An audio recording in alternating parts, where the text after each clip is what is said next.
Good morning students. How are you all? सब ठीक ठाक हो ना? ठीक है। तो once again welcome to my channel Roy classes. जैसा कि आप यहाँ पर बोर्ड पर देख रहे हैं, तो आप लोगों को पता चल गया होगा कि आज कौन सा क्लास मैं लेने जा रहा हूँ। आज का टॉपिक हमारा क्या है। हमारे कुछ स्टूडेंट्स हमें फ़ोन कर रहे थे और कमेंट करके हमें पूछ रहे थे, हमें ये कह रहे थे कि सर हिस्ट्री का एक दो टॉपिक हम लोग को बता दें। कुछ हमको समझ में नहीं आता है, कुछ ऐसी चीज़ें हैं जो समझ में नहीं आ रही है। तो क्या ठीक है। तो देखिए ये जो आप यहाँ पर लिखे हुए देख रहे हो, ये बेसिक तो है ज़रूर, लेकिन बहुत ही इम्पोर्टेंट टॉपिक है और इससे क्वेश्चन कॉम्पिटिटिव एग्जाम्स में आते हैं। ठीक है ना।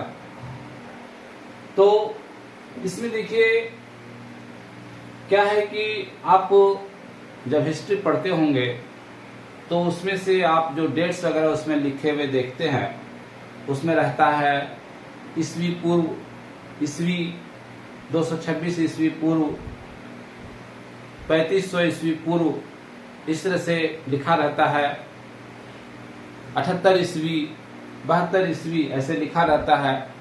तो बच्चे कुछ कंफ्यूज कर जाते हैं। बहुत सारे हिस्ट्री के स्टूडेंट्स भी हैं हिस्ट्री के, जो उन्होंने हिस्ट्री में ग्रेजुएशन कर लिया, लेकिन उनको ईस्वी पूर्व और ईस्वी क्या है ये समझ में नहीं आता है ठीक से।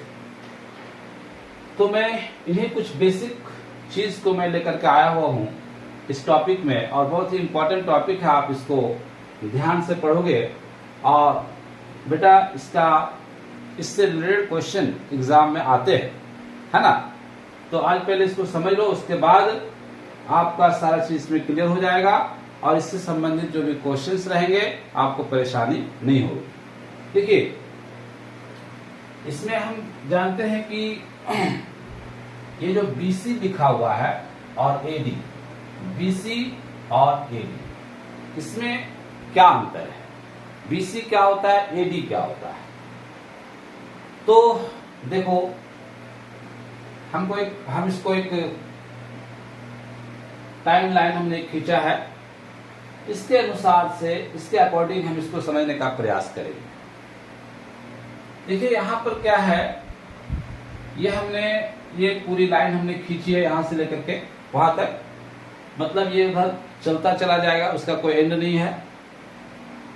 और हमने यहाँ पर क्या किया है, एक जैसे नंबर लाइन होता है तो नंबर लाइन में ऐसे नंबर देते हैं और यहाँ पर ऐसे 0 है ना, ऐसे करते हैं। ये राइट साइड हो गया, लेफ्ट साइड हो गया। तो हमने इसी तरह से क्या किया है, यहाँ पर एक टाइम लाइन हमने दे दिया, है ना। अब यहीं पर हम लोग बीसी और एडी समझेंगे। तो देखिए ये जो टाइम लाइन है यहाँ पर, ये जो मैंने बनाया है इसको, ठीक है, इसको क्या माना गया, ईसा मसीह का जन्म माना गया, ईसा मसीह का बर्थ माना गया, है ना। तो आज हम जो कैलेंडर यूज करते हैं उसमें क्या है कि ये ईसा मसीह का ये जन्म, जो बर्थ है, इसके बाद से हम समय गिनना शुरू करते हैं, है ना।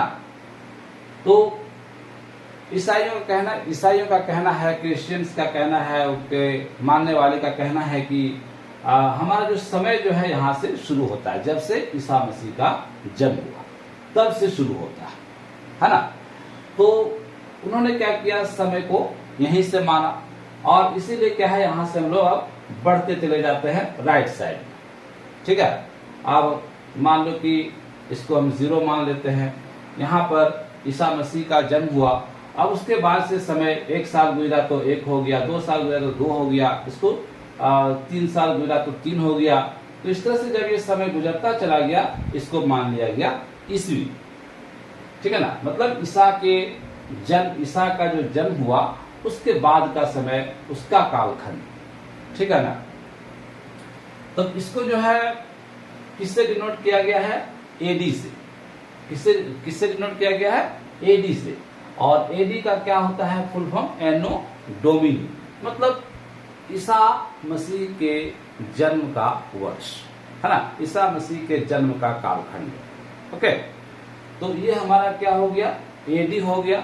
ये ईसा मसीह के जन्म के बाद का जितना भी समय हो गया, चाहे वो 1 ईस्वी हो, 2 ईस्वी हो, 3 ईस्वी हो, 4 ईस्वी हो, 5 ईस्वी हो, ऐसा करते करते हम लोग 2023 ईस्वी में आ गए। कहां पर आ गए, 2023 ईस्वी में आ गए। तो इसको हम क्या कहते हैं, 2023 ईस्वी या 2023 एडी। ईसा मसीह के बाद का जितना भी समय कहलाएगा वो एडी में कहलाएगा, चाहे वो 78 एडी हो, चाहे वो 100 एडी हो, चाहे वो 2023 एडी हो। ये ईसा के बाद का समय हुआ। तो एडी में ज्यादा प्रॉब्लम नहीं है। ईसा के बाद का जितना समय हो गया वो हमारा क्या हो गया, एडी हो गया। हम लोग ईसा के बाद के समय में जी रहे हैं, है ना। उसके बाद इधर अब क्या है कि जब ईसा मसीह का जन्म हुआ तभी से ये इस संसार की शुरुआत हुई है? नहीं, ये भले ही क्रिश्चियन मान सकते हैं, ईसाई मान सकते हैं, लेकिन जो अन्य धर्म के जो मानने वाले हैं वो तो ऐसा नहीं मानते हैं। वो इस सृष्टि की रचना ईसा मसीह के, ये जो सृष्टि हमारा है, ये जो हमारा ब्रह्मांड है, वो ईसा मसीह के पहले भी था, है ना। तो ईसा मसीह के पहले का जो समय हो गया, ईसा मसीह के पहले का जो समय हो गया, उसको क्या कहा गया, बीसी कहा गया। क्या कहा गया, बीसी। बीसी का फुल फॉर्म क्या होता है, बिफोर क्राइस्ट या before the birth of Christ, है ना, मतलब ईसा मसीह के जन्म के पहले का समय। ठीक है, तो इसको हम किससे डिनोट करते हैं, बीसी से डिनोट करते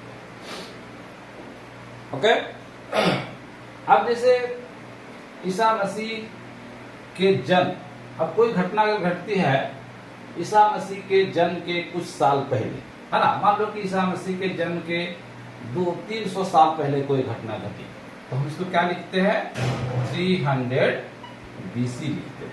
क्या लिखते हैं, 300 बीसी, है ना। और ईसा मसीह के जन्म के 300 साल बाद कोई घटना घटी तो हम क्या लिखते हैं, 300 एडी लिखते हैं। ठीक है ना।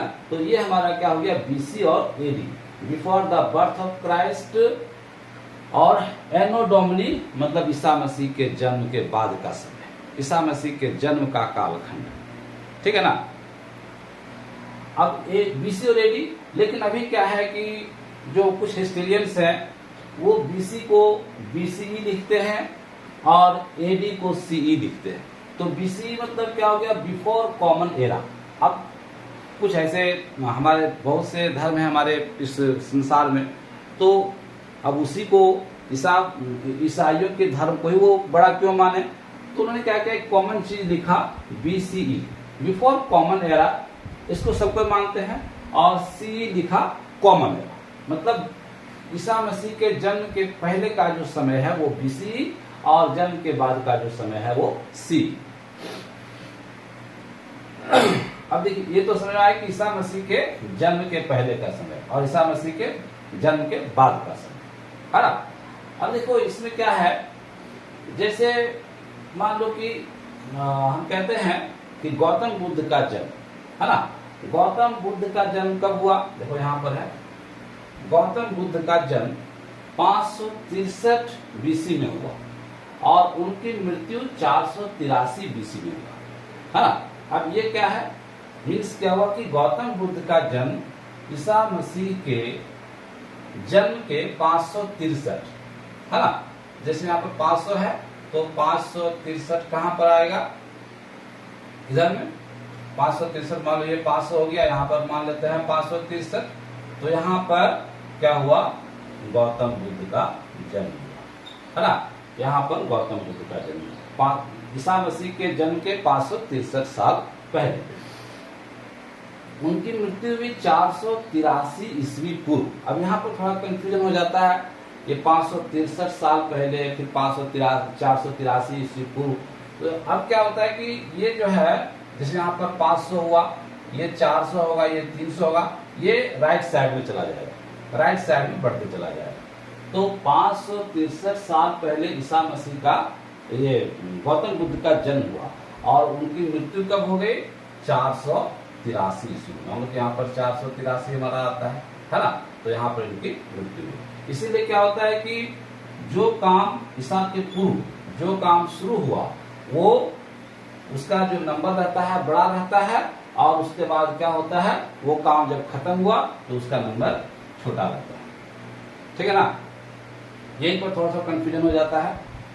अब देखिए जैसे सम्राट अशोक, तो सम्राट अशोक का जन्म हुआ 304 ईस्वी को। कब हुआ? 304। यहाँ पर 300 है, मान लो कि यहाँ पर है ना, तो यहाँ पर सम्राट अशोक का जन्म हुआ। उनकी मृत्यु कब हो गई? 232 ईस्वी को। तो यहाँ पर 232, 200 यहाँ पर है, यहाँ मान लेते हैं 232, तो 232 ईस्वी को उनकी मृत्यु। तो जन्म का डेट क्या है? बड़ा है, और उनके मृत्यु का डेट क्या है? छोटा है। मतलब क्या है, वो घटते चला जाता है। उसके बाद देखिए है सिकंदर का भारत आगमन। तो सिकंदर का भारत आगमन क्या है? 326 ईस्वी पूर्व हुआ था। उसकी मृत्यु 323 ईस्वी पूर्व हुई, है ना। 326 मान लेता है यहाँ पर, 323 क्या होता है? 326 है यहाँ पर, 323 थोड़ा सा इधर आ जाएगा। तो इस तरह से क्या है कि ईसा के जन्म के पहले और ईसा के जन्म के पहले का समय बीसी, और उस समय जो घटना घटी ईसा के जन्म के पहले का समय दर्शाएगा, और उसके बाद जो घटना घटी वो ईसा के जन्म के बाद का समय दर्शाएगा। ठीक है ना, मेरे ख्याल से समझ में आ रहा होगा। अब देखिए यहाँ पर एक है विक्रम संवत। तो विक्रम संवत शुरू हुआ था 57 बीसी, 57 ईस्वी पूर्व, मतलब ईसा के जन्म के 57 साल पहले। ईसा के जन्म के 57 साल पहले। तो यहाँ पर क्या हो गया? 57, हमने यहाँ पर क्या लिखा? 57 बीसी। ठीक है ना। अगर हम ये बीसी मतलब क्या हो गया? ये विक्रम संवत क्या हो गया? ये हमारा जो भारतीय जो पंचांग है वो विक्रम संवत के नाम से जाना जाता है। जो चंद्रगुप्त विक्रमादित्य के नाम से शुरू हुआ, उनका शासनकाल था ईसा के जन्म के 57 साल पहले। उस समय उन्होंने अपना एक कैलेंडर चलाया, पंचांग चलाया, जिसको विक्रम संवत कहा जाता है। तो हम क्या, जब ये इस तरह से है लिखा हुआ कि 57 बीसी मीन्स क्या कि ईसा के जन्म के 57 साल पहले। हम ये बोले कि ईसा मसीह का जन्म कब हुआ था, अगर विक्रम संवत के अनुसार से देखें ईसा मसीह का जन्म कब हुआ था, तो 57, ये यहाँ पर 57 है, ऐसे बढ़ते चला जाएगा, है ना। 58, 59, 60, यहाँ पर जो भी समय आएगा उसको हम लिखेंगे। तो इस तरह से जो है मतलब हम ईसा मसीह के जन्म के पहले के समय को मानते हैं। फिर देखो शक संवत। शक संवत कब शुरू हुआ? 78 एडी में हुआ। 78 एडी मतलब क्या हो गया? ईसा के जन्म के 78 साल बाद, ईसा के जन्म के 78 साल बाद तब ये हमारा एडी आ गया। बाद में क्या, बाद वाला चीज क्या कहलाएगा? एडी कहलाएगा, और पहले वाला चीज क्या कहलाएगा? बीसी कहलाएगा। ठीक है। अब है हिजरी संवत। यहाँ पर हिजरी संवत है, तो हिजरी संवत क्या है?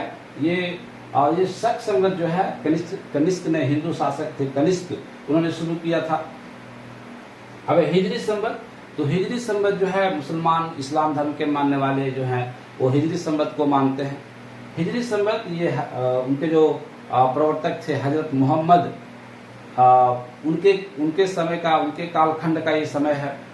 तो मोहम्मद साहब जो है ऐसा माना जाता है कि 622 ईस्वी में वो मक्का छोड़ करके मदीना गए थे। तब से जो है हिजरी संवत शुरू हुआ। अब मतलब क्या, ये ईसा के जन्म के 622 साल बाद, देखो यहाँ पर 600 है, मान लो कि यहाँ पर 622 हो गया। तो जो मुस्लिम धर्म के, जो इस्लाम धर्म को मानने वाले हैं वो क्या मानते हैं कि समय की शुरुआत इस्लाम में यहाँ से, जबकि समय की शुरुआत तो बहुत पहले हो चुकी है, लेकिन अलग अलग धर्म के मानने वाले अपना इस तरह से मानते हैं। ठीक है ना। तो इस तरह से यहाँ पर यह है ईसा का जन्म के पहले का समय और ईसा के जन्म का बाद का समय। ठीक है। अगर थोड़ी कंफ्यूजन है तो जरा सा आपको ये बता दें कि पहले और ये इतना तो आप समझ जा रहे हो कि ईसा के जन्म के पहले और ईसा के जन्म के बाद, लेकिन थोड़ा यहाँ पर कंफ्यूजन हम लोग को लगता है बच्चों को। 563 ईस्वी पूर्व, 483 ईस्वी पूर्व, ऐसे कैसे होता है? देखिए छोटा सा एग्जांपल आप लोगों को देते हैं। मान लो इसे मिटा देते हैं इसको। अब मान लीजिए कि आपके जीवन में एक खूबसूरत समय आता है जब आपकी शादी होती है। मान लो कि आप जो है अभी 2023 चल रहा है ना, आपका जन्म तो पहले ही हुआ लेकिन अभी 2023 चल रहा है। इसी समय आपके जीवन में एक घटना घटती है, यहाँ पर आपकी शादी हो जाती है। मान लो कि आपका नाम है मोहन। क्या नाम है आपका? मोहन। यहाँ पर आपकी शादी हो गई, ठीक है ना। तो ये आपका जीरो का ये यहाँ पर मान लो जीरो, ठीक है। आपके शादी की जो शुरुआत हुई उसका जो वर्ष रहा वो क्या रहा? जीरो। अब आप यहाँ आ गया 2024, तो आपकी शादी हुए कितना साल हो गया? 1 साल हो गया, है ना। अब मान लीजिए कि आपके दादाजी आपकी शादी के 100 साल पहले उनका जन्म हुआ था। आपके शादी के 100 साल पहले जन्म हुआ, है ना। तो इधर आ जाएंगे 100 साल। आप हैं मोहन, तो मोहन को हमने एम लिख दिया और यहाँ पर बी मतलब बिफोर मोहन के मैरिज, है ना। बिफोर मोहन की शादी के पहले 100 साल, ठीक है ना। और उनकी मृत्यु हो गई आपकी शादी के 20 साल पहले, है ना। तो यहाँ पर ये हो गया क्या? बीएम हो गया।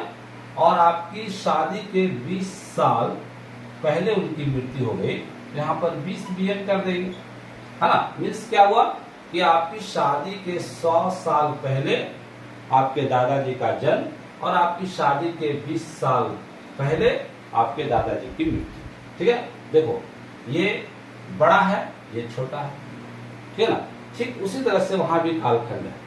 गौतम बुद्ध का जन्म ईसा मसीह के जन्म के 563 साल पहले, उनकी मृत्यु ईसा मसीह के जन्म के 483 साल पहले, ठीक है।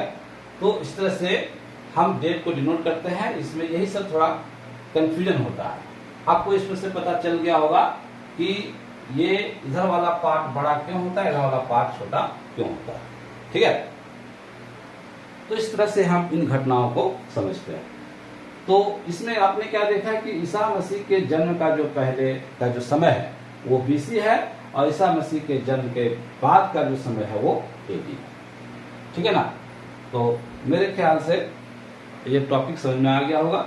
और अगर नहीं समझ में आया है तो 2-4 बार इस वीडियो को देख लेना, निश्चित रूप से समझ में आ जाएगा। पहले आप 2-4 बार इस वीडियो को देखोगे तो डेफिनेटली आपको समझ में आ जाएगा, ठीक है। तो आज के क्लास में हमने क्या देखा? बीसी और एडी, ठीक है। इससे क्वेश्चन भी रहता है और इम्पोर्टेंट टॉपिक है आपका। तो आप इसको 2-3 बार देख लोगे, वीडियो समझ में आ जाएगा। नहीं आएगा तो कमेंट करना, फिर एक बार हम ट्राई करेंगे, फिर दूसरे तरीके से इसको समझेंगे। ओके, थैंक यू, जय हिंद।